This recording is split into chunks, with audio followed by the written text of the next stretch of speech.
Krishna friends, दर्शनम dot official channel में आप सभी का बहुत बहुत स्वागत है। आप सभी ने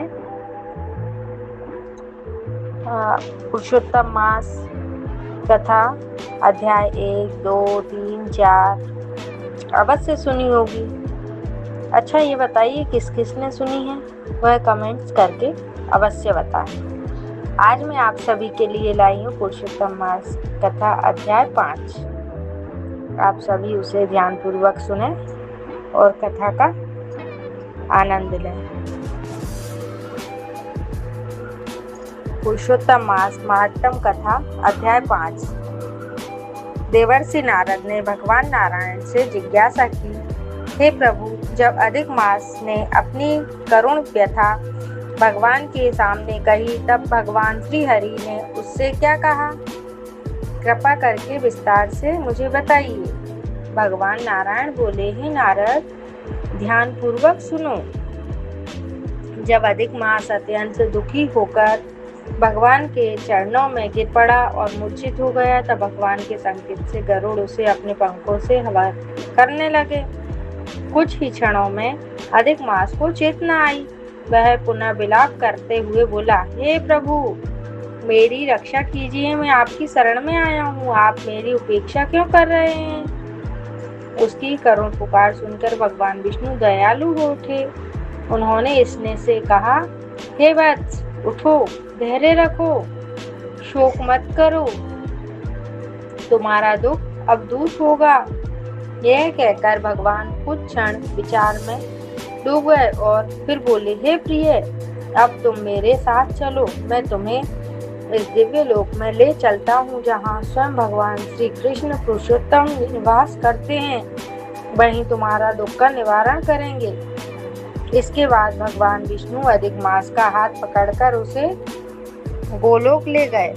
यह गोलोक अत्यंत दिव्य और अलौकिक स्थान है, जहाँ केवल प्रकाश ही प्रकाश है, जैसे करोड़ों सूर्य का एक साथ चमक रहे हों।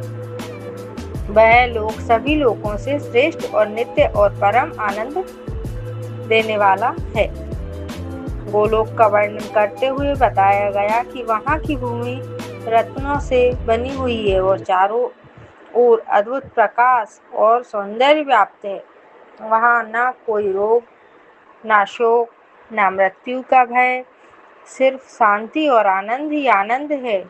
उस दिव्य लोक के नीचे वैकुंठ और शिवलोक स्थित है, जहाँ भगवान विष्णु और भगवान शिव अपने अपने भक्तों के साथ निवास करते हैं। गोलोक के भीतर एक अद्भुत ज्योति विराजमान है, जो परमानंद का स्रोत है। उसी ज्योति के मध्य में भगवान श्री कृष्ण का दिव्य स्वरूप प्रकट होता है। उनका रूप अत्यंत मनोहर है। श्याम वर्ण, कमल के समान नेत्र, मधुर मुस्कान, हाथ में मुरली, पीतांबर धारण किए हुए वनमाला में से शोभित है। उनके मुख की आभा करोड़ों चंद्रमाओं के समान शीतल और आकर्षक है। भगवान श्री कृष्ण वहाँ रास मंडल के मध्य विराजमान है और चारों ओर गोपियां और भक्तगण हैं।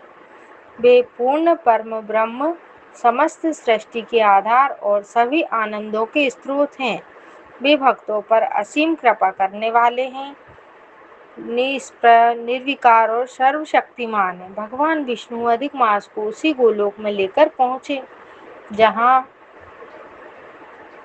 ताकि वह स्वयं श्री कृष्ण के दर्शन कर सकें और अपनी पीड़ा से मुक्त हो सकें।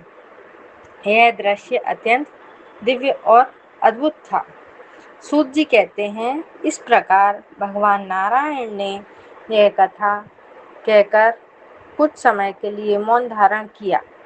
यह सुनकर नारद जी अत्यंत उत्सुक हो उठे और आगे की कथा जानने के लिए प्रश्न करने लगे। आप भी उत्सुक होंगे ना आगे की कथा सुनने के लिए? चलिए, तो अब आगे की कथा के लिए कल तक का इंतज़ार करिए और वीडियो को लाइक करिए, कमेंट्स करिए और शेयर करना ना भूलें और दर्शनम डॉट ऑफिशियल चैनल को सब्सक्राइब अवश्य करें। जय श्री कृष्णा फ्रेंड्स, कल मिलते हैं, बाय।